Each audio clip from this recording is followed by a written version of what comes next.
Bismillahirrahmanirrahim. Assalamu alaikum dear students. This is Sajjad Malik, your English teacher. बेटा जैसा कि आप जानते हैं हमने ग्रामर की सीरीज़ शुरू की हुई है और लास्ट लेक्चर में हम काइंड्स ऑफ सेंटेंसेस डिस्कस कर रहे थे. सो फार मैंने 4 जो काइंड्स ऑफ सेंटेंसेस हैं जिसमें असर्टिव डेक्लरेटिव सेंटेंसेस या स्टेटमेंट्स को डिस्कस किया. एंड नंबर 2 मैंने इंट्रोगेटिव सेंटेंसेस के बारे में बताया. नंबर 3 इम्पेरेटिव सेंटेंसेस के बारे में बताया. नंबर 4 एक्सक्लेमेटरी सेंटेंसेस के बारे में बताया. और आज मैं इसकी 5th जो काइंड है ऑप्टेटिव सेंटेंसेस. ऑप्टेटिव इसको ऑप्टेटिव नहीं कहना, ऑप्टेटिव सेंटेंसेस के बारे में बता रहा हूँ. ऑप्टेटिव सेंटेंसेस बेटा वो होते हैं, इनको दुआया या तमन्नाया फिक्रात कहते हैं. ऑप्टेटिव दुआया या तमन्नाया फिक्रे, ये काइंड्स में लास्ट काइंड है. ये जनरल जो इसकी कंस्ट्रक्शन है ये लास्ट काइंड है, 5th इसकी दुआया या तमन्नाया फिक्रात. अब इसकी उर्दू में डेफिनेशन देखते हैं बेटा. इसकी तारीफ है ऐसे फिक्रात जिनमें किसी ख्वाहिश तमन्ना या दुआ का इजहार किया जाए. ऐसे फिक्रात जिनमें किसी ख्वाहिश तमन्ना या दुआ का इजहार किया जाए, ऐसे फिक्रात को दुआया या तमन्नाया फिक्रात कहते हैं. ऐसे फिक्रात दुआया या तमन्नाया. दोबारा से, ऐसे फिक्रात जिसमें किसी ख्वाहिश तमन्ना या दुआ का इजहार किया जाए, ऐसे फिक्रात दुआया या तमन्नाया फिक्रात कहलाते हैं. बेटा इसकी एग्जाम्पल्स पे आइए और इंशाल्लाह ये मैंने यहाँ पर 10 एग्जाम्पल्स दी है और ये आपको क्रिस्टल क्लियर कर देगी कि ये ऑप्टेटिव जो सेंटेंसेस है होते क्या है. अब हम पहली एग्जाम्पल पे आते हैं. तो यहाँ एक दुआ दी गई है. ये बेटा क्या है? एक दुआ है. खुदा करे तुम जल्द सेहत याब हो जाओ. बस आप ग्रीट करते हो, विश करते हो किसी के लिए कि वो बीमार है, तो आप उसको दुआ देते हैं, आप अल्लाह करे आप जल्द सेहतमंद हो जाए. तो इसके 2 तरीके हैं बेटा. जो इन फैशन है वो ये है, may you get well soon. मे बेटा यहाँ पर खुदा का अल्लाह करे का मतलब दे रहा है. मे यहाँ पर अल्लाह करे, अल्लाह करे, खुदा करे. यू गेट वेल, रूब सेहत हो जाओ, सेहतमंद हो जाओ. सून जल्द ही. ये आखिर में मैंने साइन ऑफ एक्सक्लेमेशन दिया है क्योंकि ये कभी किसी दौर में थोड़ा सा अगर पीछे जाएं तो ये इनफैक्ट एक्सक्लेमेटरी सेंटेंसेस का ही हिस्सा हुआ करते थे. फिर इनको एक जो मॉडर्न ग्रामर ने जो इसकी 5th काइंड है, मॉडर्न ग्रामर ने इसकी जो 5th काइंड है ऑप्टेटिव सेंटेंसेस में इसको सेग्रीगेट किया. इसलिए ये भी आपके अपने एंड पे अमूमी तौर पर जो मोस्ट ऑफ द ग्रामेरियंस हैं वो इस बात पे मुत्तफिक है कि इसके आखिर में भी साइन ऑफ एक्सक्लेमेशन ही देना चाहिए. So may you get well soon, ये एक ये होगी एग्जाम्पल. और दूसरा इसको आप ऐसे कर सकते हैं, may you recover soon. Recover का मतलब होता है रूब सेहत हो जाना, सेहत याब हो जाना. May you recover soon. दूसरी बेटा एग्जाम्पल है, ये भी एक दुआ है, खुदा करे आप इम्तहान में पास हो जाओ. आप किसी को इम्तहान की कामयाबी के लिए दुआ देते हैं. ये वो जनरल चीजें हैं जो आपकी रोजमर्रा जिंदगी में काम आती है. खुदा करे आप इम्तहान में पास हो जाओ. May you get through, may you get through in the examination, या may you pass in the examination. May you get through in the examination या may you pass in the examination. यानी get through का मतलब ये एक phrasal verb है, इसका मतलब पास ही होता है. आप गेट थ्रू लगाएंगे जरा अच्छा इंपैक्ट पड़ेगा, प्यारा इंपैक्ट पड़ेगा कि बच्चा अच्छी इंग्लिश जानता है. पास रवायती है, अगर वो भी लगा लेंगे गलत नहीं होगा, लेकिन अगर ये यूज करेंगे तो मैं आपको सजेस्ट करता हूं गेट थ्रू पास होने के लिए यूज किया करें. तीसरी एग्जाम्पल भी बेटा दुआ है, खुदा तुम पर अपनी रहमत नाजल करे. खुदा तुम पर अपनी रहमत नाजल करे। अब आप किसी को ब्लेस कर रहे हो, may Allah bless you, may Allah bless you, Allah तुम पर अपनी रहमत नाजल करे। अब फोर्थ भी बेटा जो काइंड है वो दुआ की है। फोर्थ एग्जाम्पल जो है, अल्लाह ताला आपकी हर जायज़ ख्वाहिश पूरी करे, अल्लाह ताला आपकी हर जायज़ ख्वाहिश पूरी करे, जायज़ ख्वाहिश। तो अब इसको बेटा ऐसे करेंगे, मे अल्लाह आलमाइटी, ये ताला के लिए है, मे अल्लाह आलमाइटी फुलफिल, पूरी करे, योर एवरी जायज ख्वाहिश, फेयर विश, विश या इसकी जगह आप डिजायर भी लगा सकते हैं। May Allah almighty fulfill your every fair wish या डिजायर। अब यहां पर बेटा आते हैं, फिफ्थ एग्जाम्पल है कि जिंदगी में हमारे काश और लेकिन बहुत होता है, ये बहुत इस्तेमाल होता है काश और लेकिन का। आज इसके साथ साथ आप काश का यूज भी सीखेंगे और ऑप्टेटिव सेंटेंसेस का जो यूज है वो भी सीख रहे हैं। बेटा देखें, काश, जब लफ्ज काश आ जाता है तो काश की,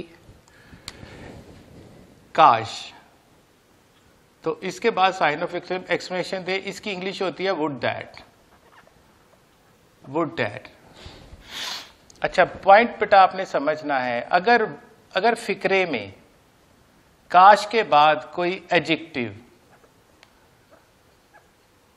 कोई इसमें सिफ्त आ जाए, कोई इसमें सिफ्त, कोई एडजेक्टिव आ जाए, तो आप वुड दैट के बाद वर लगाएंगे या हैड बिन। आप वुड दैट के बाद सब्जेक्ट देंगे, फाइल देंगे, फाइल के बाद वर लगाएंगे या हैड बिन लगाएंगे। तो मैं आपको सजेस्ट करूंगा कि ये जरा ओल्ड फैशन्ड है, तो आप गलत नहीं होगा, लेकिन अगर आप वर यूज करें तो ये इन फैशन है, ये आज की इंग्लिश में वर यूज होता है। याद रहे बेटा रूल कि अगर काश के बाद जो आप फाइल लगाएंगे, फाइल के बाद अगर तो कोई एडजेक्टिव आ रहा है, उसके बाद कोई इसमें सिफ्त आ रहा है, तो आप वर लगाएंगे। जिसकी एग्जांपल मैं देता हूं, काश तुम अमीर होते। अब बेटा अमीर होना एक इसमें सिफ्त है, ये एडजेक्टिव है। अमीर क्या है? ये एडजेक्टिव है। तो अब सेंटेंस कैसे बनेगा, यहां गौर से देखें, would that you were rich, would that you were rich and sign of exclamation। काश तुम अमीर होते, ये एडजेक्टिव है, तो आपने would that लगाया, उसके बाद ये सब्जेक्ट यानी फाइल लगाया, फाइल के बाद चूंकि ये एडजेक्टिव आ रहा है तो फिर आपने क्या किया, यहां वर लगाया।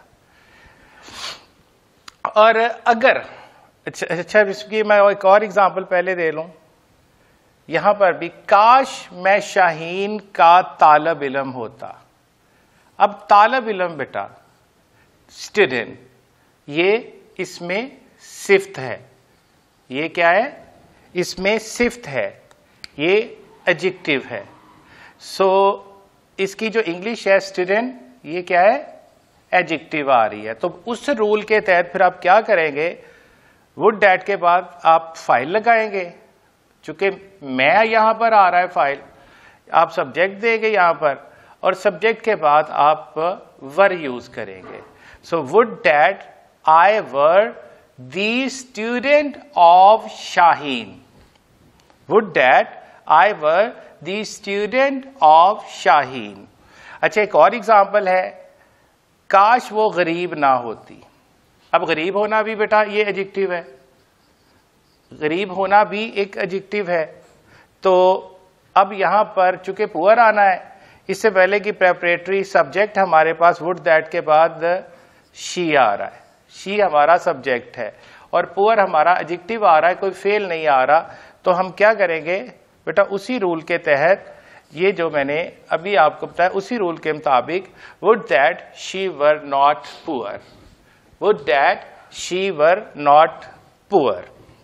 अच्छा, दूसरा रूल है बेटा इसका कि अगर वुड दैट के बाद आप जब सब्जेक्ट लगाएंगे और सब्जेक्ट के बाद अगर कोई वर्ब आ रहा है, कोई फेल आ रहा है, कोई काम आ रहा है, किसी एक्शन का जिक्र है कि तुम ये करते ना करते, यानी कोई फेल आ रहा है, तो फिर आप सब्जेक्ट के बाद सब्जेक्ट यानी फाइल के बाद हैड का यूज करोगे और वर्ब की पास्ट पार्टिसिपल फॉर्म, जिसे आप थर्ड फॉर्म भी कहते हैं, इनफैक्ट ये फोर्थ फॉर्म होती है, पास्ट पार्टिसिपल फॉर्म, यानी जो फेल की तीसरी फॉर्म है। जब मैं आपको आगे फॉर्म्स बताऊंगा तो ये इनफैक्ट चौथी फॉर्म होती है पास्ट पार्टिसिपल, जैसे गो, वेंट, गॉन।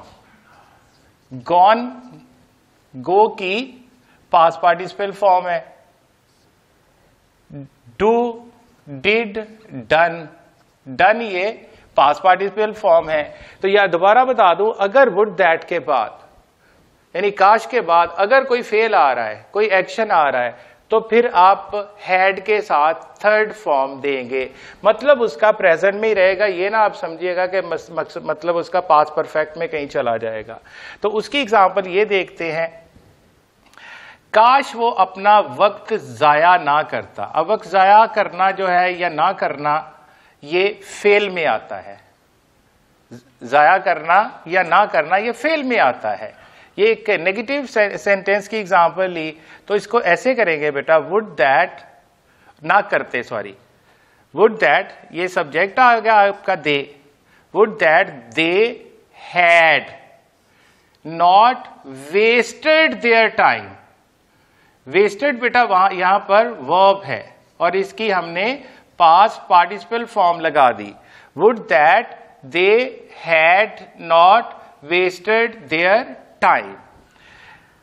अब एक और एग्जाम्पल बेटा नीचे आए, इस एग्जाम्पल पे, काश वो झूठ ना बोलता। अब ये भी फेल की एक एग्जाम्पल है,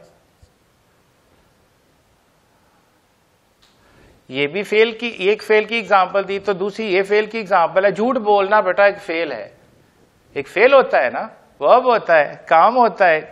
सो वुड दैट, सब्जेक्ट आ गया ही बेटा कि वो झूठ ना बोलता, तो फिर क्या करेंगे हम, वो झूठ ना बोलता, क्या करेंगे, हैड लगाएंगे, हैड के साथ हम पास्ट पार्टिसिपल फॉर्म लगाएंगे। बिल्कुल सही बेटा समझा आपने।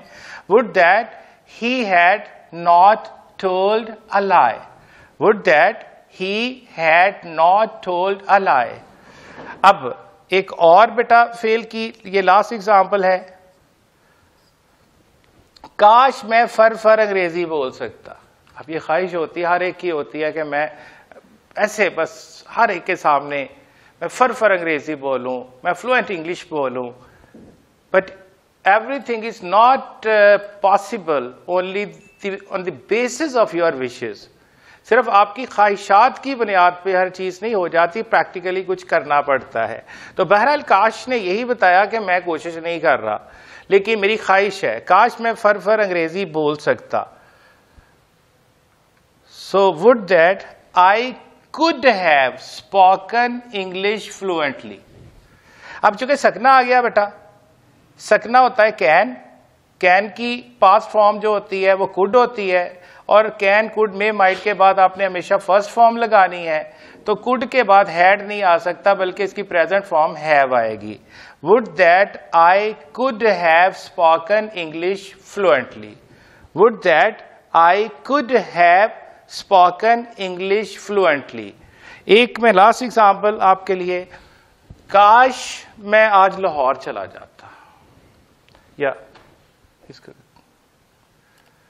काश मैं लाहौर चला जाता, ज्यादा आसान हो जाएगा, काश मैं लाहौर चला जाता। अब चले जाना फेल है बेटा, यहां फेल की एग्जांपल आ रही है, तो कैसे करेंगे, help me, would that I had gone to Lahore, would that I had gone to Lahore।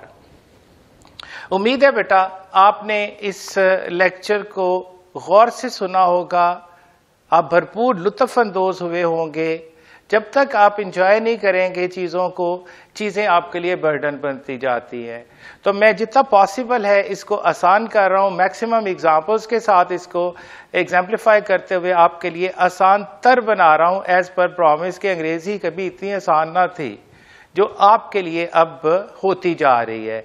तो यहाँ पर मेरा बेटा ये जो है काइंड्स ऑफ सेंटेंसेस ख़त्म किया। इंशाल्लाह नेक्स्ट लेक्चर में स्ट्रक्चर वाइज काइंड्स के ऊपर बात होगी। 4 तरह के स्ट्रक्चर वाइज सेंटेंसेस होते हैं। इंशाल्लाह नेक्स्ट लेक्चर में हम उस पर बात करेंगे। तब तक के लिए अपना ख्याल रखिएगा, अपनी दुआओं में याद रखिएगा, इस यकीन के साथ कि आप भी मेरी दुआओं में शामिल हैं। अल्लाह हाफिज़।